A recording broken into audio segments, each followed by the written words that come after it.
Share बाजार में जब कोई आता है तो वो चाहता है कि वो बहुत सारा पैसा कमाए और हर चाहने वाला 1 साल से कम समय में अपना 90% पैसा खराब कर देता है। उसको इतने भयंकर लॉसेस हो जाते हैं कि कभी कभी वो लोन का शिकार हो जाता है, दोस्तों यारों से पैसा ले लेता है, अपनी बड़ी पूंजी बर्बाद कर देता है, अपने फिक्स डिपॉजिट्स को तोड़ देता है। और कभी कभी तो ये भी देखने में आया है कि वो अपना पड़ा सोना गिरवी रख देता है, ना तो सोना उसके हाथ में रहता है ना ही वो पैसा उसके हाथ में रहता है।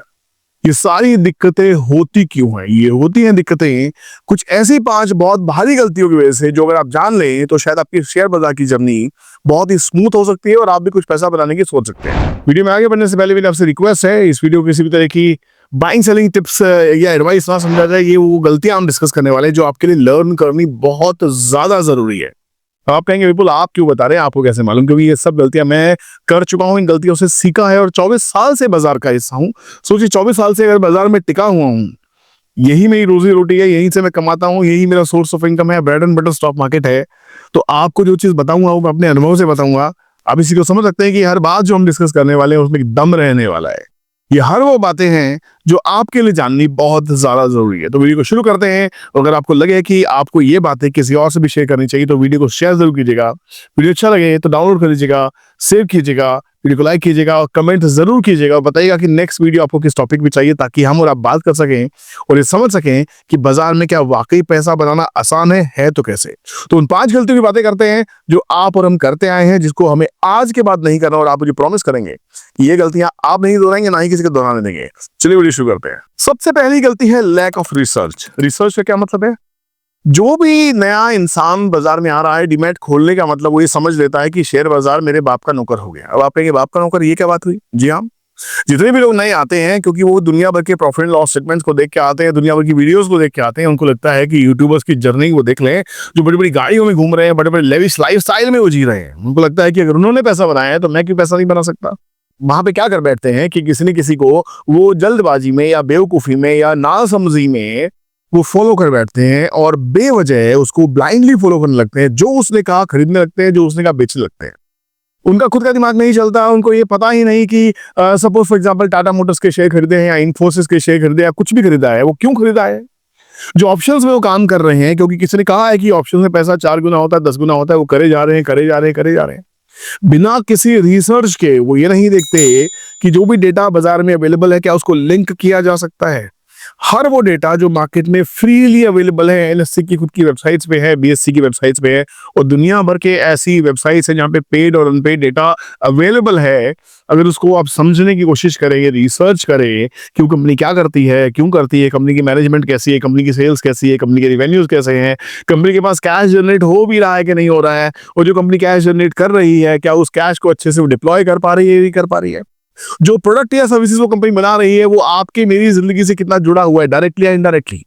वो मेरे और आपके डायरेक्ट कंज्यूम करने के लिए बनी गई प्रोडक्ट्स या सर्विसेज हैं या वो किसी इंडस्ट्री स्पेसिफिक कंजम्पशन के लिए बनी है। फॉर एग्जांपल कोई स्पेशलिटी केमिकल है जो आप और हम घर में यूज नहीं करते, बट हो सकता है किसी पर्टिकुलर इंडस्ट्री के लिए, टायर बनाने वाली कंपनी हो या कोई पेंट बनाने वाली कंपनी हो, कोई दवाई बनाने वाली कंपनी, उसके लिए वो केमिकल प्रोड्यूस किया जाता हो।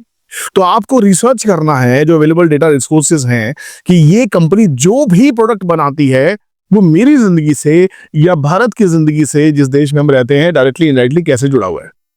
अगर हम अपना समय रिसर्च में लगा लेंगे तो शायद हम इस कंक्लूजन पे ऑटोमेटिकली पहुंच जाएंगे जहां पे हमें किसी से पूछने की जरूरत नहीं पड़ेगी कि कंपनी क्या करती है और क्यों करती है।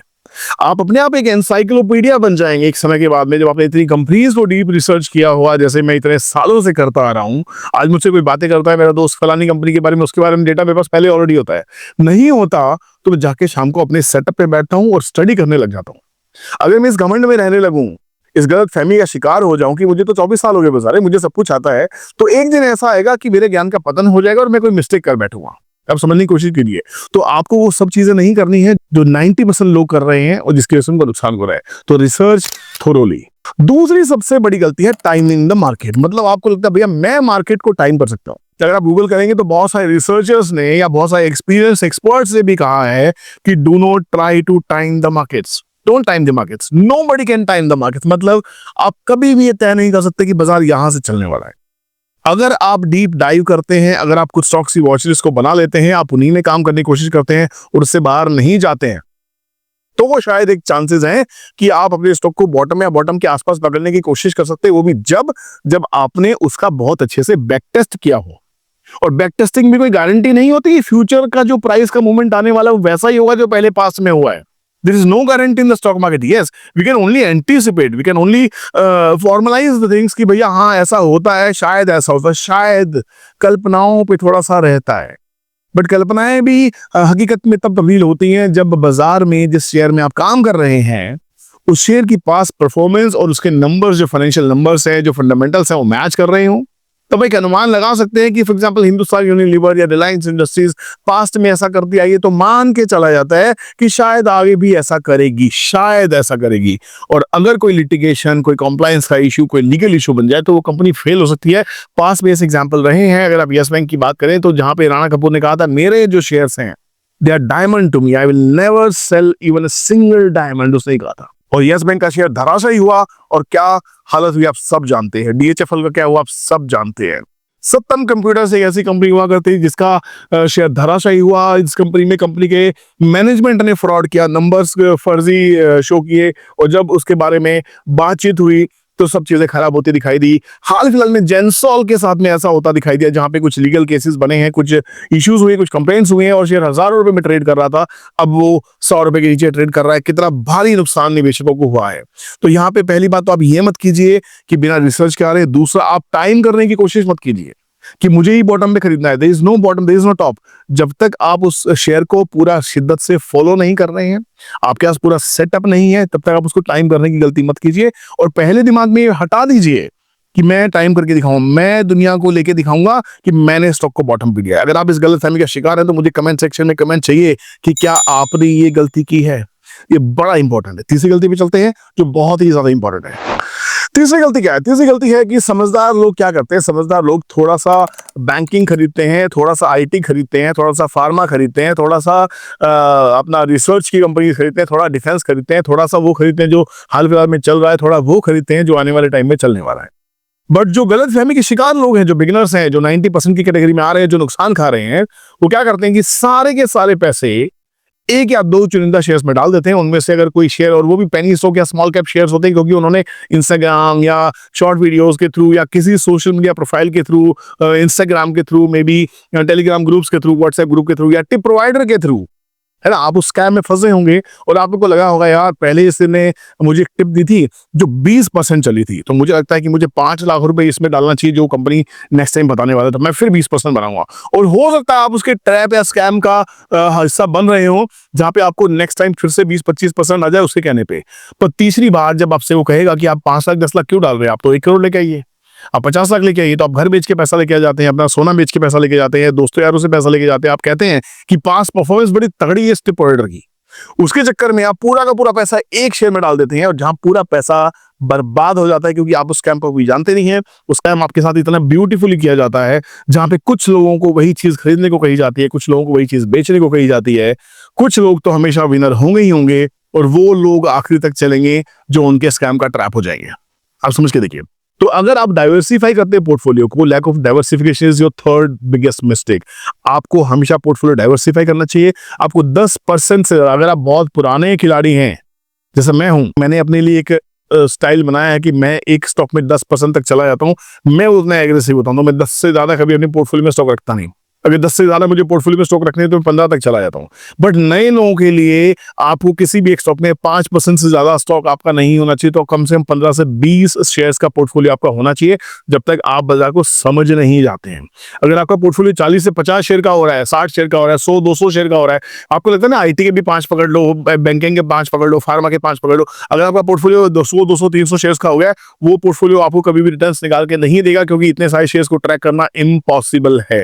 अगर आप ऐसा कर रहे हैं, आपका पोर्टफोलियो इतना बड़ा हो गया है, तो मेरी आपसे रिक्वेस्ट है आप म्यूचुअल फंड्स की तरफ जाइए। म्यूचुअल फंड भी डाइवर्सिफिकेशन का बहुत बढ़िया तरीका है। म्यूचुअल फंड का जो मैनेजर होता है वो हमसे और आपसे कहीं ज्यादा पढ़ा लिखा होता है, कहीं से ज्यादा हमसे अलर्ट होता है, उसके बाद बहुत सारी न्यूज होती हैं। तो वहां पे आपको डाइवर्सिफिकेशन के 2 तरीके हैं, या तो अपने बास्केट में आप बहुत सारे शेयर्स को रखिए, पर इतने भी नहीं होने चाहिए कि आप उसको मैनेज ना कर पाए। तो एक डाइवर्सिफाइड पोर्टफोलियो आपका होना चाहिए। आप एक शेयर के अंदर, 2 शेयर, 3 शेयर के अंदर में सारा पैसा कभी भी मत डालिए। चौथी गलती कि आप हमेशा शिकार हुए होंगे, अगर हुए हैं तो मुझे प्लीज वीडियो को रोक के जरूर लिखिएगा कि हाँ मैं इस गलती का शिकार हुआ। यह है इमोशनल इन्वेस्टिंग या इमोशनल ट्रेडिंग। इमोशनल मतलब जब हमारे दो सबसे बड़े इमोशन है जो हमारे दुश्मन है, एक है ग्रीड है, एक है फियर है, जिसको हम कहते हैं फियर ऑफ मिसिंग आउट। इसमें दोनों चीजें आ जाती है। मुझे डर है कि मेरे हाथ से छूट ना जाए, मुझे डर है कहीं गिर ना जाए, है ना। तो ये जो डर है मुझे कहीं छूट ना जाए और कहीं गिर ना जाए, इसे हम कहते हैं फोमो। और इसका 90% लोग शिकार हैं। उनको ये नहीं पता कि वो क्यों ट्रेड कर रहे हैं, उस स्टॉक में क्यों निवेश कर रहे हैं, वहां पे क्यों उसने स्विंग ट्रेडिंग के लिए चूज किया है। बट किसी को उन्होंने पैसे बनाते देखा, रमेश ने सुरेश को देखा, सुरेश ने हितेश को देखा, और भैया हितेश ने बोला कविता तुम पैसे बना सकती हो, कविता ने बोला अनीता को अनीता तुमने क्यों पैसे नहीं बनाए, मैंने तो पैसे बना लिए। तो हितेश, कमला, बिमला, शिमला ये सब मिलके एक दूसरे को देख के ट्रेड करना स्टार्ट करते हैं। और उनमें से अगर कोई सक्सेसफुल होता है तो दूसरे को फोमो होना स्टार्ट हो जाता है, दूसरा इमोशनल हो जाता है, उसको लगता है मुझ में कोई कमी है या मैं इससे ज्यादा करके दिखाता हूँ। ये जितनी भी फीलिंग्स और इमोशंस हैं ये बड़ी ही खतरनाक है। जब किसी यूट्यूबर के आप प्रॉफिट लॉसेस को देखते हैं, आपको ये पता नहीं होता कि उसने कितना कैपिटल उसको डिप्लॉय किया था, उसका रिस्क रिवॉर्ड रेशियो क्या था, कितने उसने गलत ट्रेड लिए हैं, आपको नहीं पता होता। बट आप किसी की तरह बनना चाहते हैं, आपके इमोशंस आप पे हावी हो जाते हैं और वहां पे आप गलती कर बैठते हैं। ये मिस्टेक आपको नहीं करनी। You have to avoid, you don't have to get trapped into your fear and emotions. Please emotional trading investing मत कीजिए। अगर आप कर रहे हैं कि मुझे लगता है ये बड़ा सही शेयर है, ये चलने वाला है, मुझे लगता है, इससे क्या मतलब है, मुझे क्यों लगता है, पहले उसको आइडेंटिफाई कीजिए। आपके चार्ट सेटअप पे क्या वो कह रहा है, आरएसआई कैसा है, उसके मूविंग एवरेजेस कैसे हैं, उसके टेक्निकल इंडिकेटर्स क्या कह रहे हैं, उसके फंडामेंटल्स कैसे हैं, उसकी डिमांड होने वाली कि नहीं होने वाली, क्या वो सप्लाई जोन में आ गया है। पहले आपके इफ एंड बट को क्लियर कीजिए, उसके बाद कोई डिसीजन लीजिए। Emotional decisions are always always dangerous. अगर आपने ये डिसीजन ऐसे लिए हैं, अगर आप इसके शिकार हैं, तो कमेंट सेक्शन में प्लीज लिखिएगा, कोई शर्म वाली बात नहीं है। I would love to know that मेरी ऑडियंस किस तरह से ट्रैप्ड है या किस तरह से इंटेलिजेंट है। I would love to know that. तो पांचवी एक ऐसी गलती है जो हर बंदा कर रहा है, भैया हर ट्रेडर कर रहा है, मैं इतना परेशान हो गया हूं। ये कैसी जनरेशन है, कैसा रिस्क एपेटाइट आप लोगों ने लिया है। आप ये सोचते हैं कि जो पैसा आप लेके आए उसको गंवा देंगे, आपका कोई रिस्क मैनेजमेंट नहीं है। आप जितने भी नए लोग सुन रहे हैं बिना रिस्क मैनेजमेंट के बाजार में उतर रहे हैं, आपको लगता है आप बिटकॉइन जनरेशन हो, आपको लगता है कि आपने क्रिकेट पे सट्टा खेल लिया, आपने पैसे बना लिया, आपको लगता है आपने मटका खेल लिया, पैसे बना लिए। आपको लगता है कि भैया बिटकॉइन में आपने 2 के 4 कर लिए, बड़ा पैसा बना लिया आपने। रिस्क मैनेजमेंट कहाँ पे है, where is risk reward ratio. क्यों तय नहीं करते कि you have to cut down your losses. आपको क्विकली अपने लॉसेस को शॉर्ट करना चाहिए, कट करना चाहिए। जितने विनिंग स्टॉक्स हैं उनको ट्रेलिंग स्टॉप लॉस के साथ में ट्रेल करना आना चाहिए। You should hold your winning stocks, you should cut down your losses as quickly as possible. But अगर आपको लगता है कि बिना रिस्क डिफाइन किए आप कोई ट्रेड कर लेंगे, तो वो दिन दूर नहीं है जिस दिन आप रिग्रेट कर रहे होंगे कि इतना मेहनत का पैसा आपने एक गलत ट्रेडिंग या इन्वेस्टिंग के तरीके से खराब कर दिया। अगर आपको बाजार में पैसा बनाना है तो बिना रिस्क रिवॉर्ड के आप नहीं कर सकते। कोई भी दुकान खोलते हैं, कोई बिजनेस करते हैं, तो आपके घर वाले, आपके जो चहेते हैं, जो आपके हितैषी हैं, वो आपको क्या समझाते हैं कि ये बिजनेस कर तो रहा है बेटा, पैसे तो मैं दे दूंगा, लोन से आप पैसा उठा लोगे। पर लोन के डिफॉल्ट होने का रिस्क है। अगर बिजनेस नहीं चला तो रिस्क पहले डिफाइंड होता है। मैं आपको बिजनेस तो खोल के दे रहा हूं, अगर नहीं चला तो दुकान बंद करनी पड़ सकती है। ये रिस्क है, आपको पहले से पता होता है। इस धंधे में या किसी भी धंधे में 2-2.5 साल से पहले प्रॉफिट की उम्मीद मत लगाना, ये आपको पहले ही सिखाया जाता है किसी भी बिजनेस के अंदर में। तो अगर आप अपने आप को वो 30 महीने नहीं दे सकते हैं, वही 30 महीने आपको स्टॉक मार्केट ट्रेडिंग इन्वेस्टिंग को भी देने चाहिए, क्योंकि ये भी एक सीरियस बिजनेस है। अगर आपके पास में 30 महीने का टाइम नहीं है, लोगों के पास तो अनफॉर्चुनेटली 3 महीने का भी टाइम नहीं है, तो पैसे कहां से बनेंगे। तो यहाँ पे पहले रिस्क को डिफाइन कीजिए, बहुत ज्यादा इंपॉर्टेंट है। तो दोस्तों ये थी वो 5 गलतियां जो आप और हम हमेशा से करते आए हैं। अगर आप नए हैं, इस वीडियो को देख रहे हैं, पहली बार देख रहे हैं, तो चैनल को सब्सक्राइब कर लीजिएगा। इन्फॉर्मेशन अगर आपके काम की लगी है तो दोस्तों शेयर कीजिएगा, और साथ में वीडियो को बार बार देखने के लिए इसको डाउनलोड कर लीजिए, वॉच लिस्ट में डाल दीजिए, वॉच लेटर में डाल दीजिए, ताकि आप कभी भी आपको लगे कि मुझसे मिस्टेक क्या हुई है, एक बार रुक के ये 10-15 मिनट की वीडियो आप जरूर देखिएगा, ताकि आपको अपनी गलती का एहसास हो सके। और अगर आपको लगे कि हाँ अपनी गलती को आइडेंटिफाई किया है, ये वीडियो अपने काम की थी, तो इसी वीडियो के नीचे कमेंट सेक्शन खुला हुआ है, दिल खोल के कमेंट कीजिए, बताइए आप क्या कहना चाहते हैं। हर कमेंट को पढ़ता हूं, उसी के बेसिस पर नेक्स्ट वीडियो तय होती है।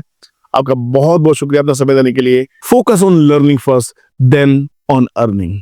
सी यू नेक्स्ट वीडियो। जय हिंद।